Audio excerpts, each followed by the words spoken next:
Maria චිත්‍රපටයේ ප්‍රධාන මුහුරත් තුළේ අද චිත්‍රපටයේ රංගනයෙන් දායකත්වය දක්වන තවත් සුපිරි නළුවෙක් ඉන්න අපිත් එක්ක දසුන් පතිරණ.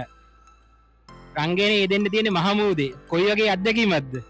මං හිතනවා අපේ ලංකාව විතරක් නෙමෙයි ලෝකෙම රිස්ක් එකක් ගත්ත වැඩක් කියලා. ඒ කියන්නේ රිස්ක් එකක් කියන එක මේම රිස්ක් එකක් කවුරු කරන්නේ නැහැ. ඒ කියන්නේ අපි මුහුද මැදට කියලා ෆිල්ම් එකක් කරන්නේ නැහැ. සාමාන්‍ය අපි ඒක තමයි ෂූට් කරන්නේ. අපි මේ රිස්ක් එක ගත්තා. මොකද අපිට ඒ කට තිබ්බා, අපිට ඒ ජවය තිබ්බා.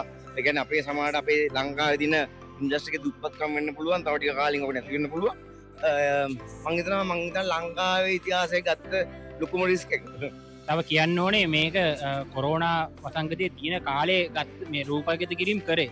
එතකොට ඒ අභියෝගත් එක්ක මේ රංගන දායකත්වය සහ නිෂ්පාදනය වැඩ කටයුතු කරනකොට කොයි වගේ දායකත්වය ඔබ ඇතුළු කණ්ඩායම දැක්වුවා? ඒ කියන්නේ කොවිඩ් වලට නම් හොඳම දේ තමයි මූදර කියලා ඉන්න එක. අපිට ඒ කාලේ chance එක හම්බුණා. මොකද මේ ඔක්කොම කොවිඩ් තිබ්බේ. ඉතින් මූදර යන එක අපිට ඒක කොවිඩ් වලින් සේෆ්. ඒත් ඉතින් මූද යනවා කියලා කියන්නේ ලේසි පහසු රස්සාවක් නෙමෙයි. දීවරයෝ කියලා කියන්නේ ඒක මාර ලෝකෙ දින අමාරුම රස්සාවක් මං හිතන විදියට. ඒක ඉතින් අපිටත් ඒක අත්දැකීමට සිද්ධ වුණා. ඉතින් මේ ෆිල්ම් එක දැන් ඇවිල්ලා තිනවා. ඉතින් ප්‍රේක්ෂකයෝ තමයි ඉදරට කියන්නේ.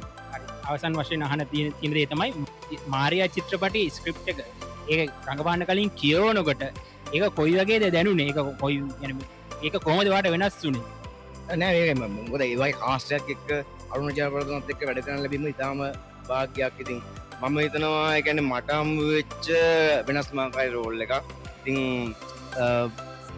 ඒක ඉතින් බාරගෙන නොගෙන ඉන්න හේතුවක් නෑ.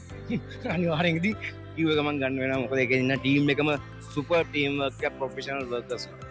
හරි ඉතින් අපි ආදරණීය ප්‍රේක්ෂකයන්ට ආරාධනා කරමු මේ මාරියා චිත්‍රපටය බලන්න එන්න කියලා. මම හිතන්නේ මේ ආපු ෆිල්ම් ට්‍රෙන්ඩ් එකත් එක්ක මේක වෙනස්මාකාරී ෆිල්ම් එකක්.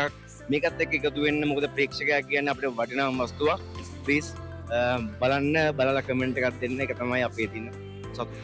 හරි බොහොම ස්තුතියි දසුන් අපිට මේ අවස්ථාව ලබා දුන්නට. ඒ වගේම ඔයාගේ ඉදිරියට කරන්න සියලු වැඩ කටයුතු සාර්ථක වෙන්න කියලා ප්‍රාර්ථනා කරනවා.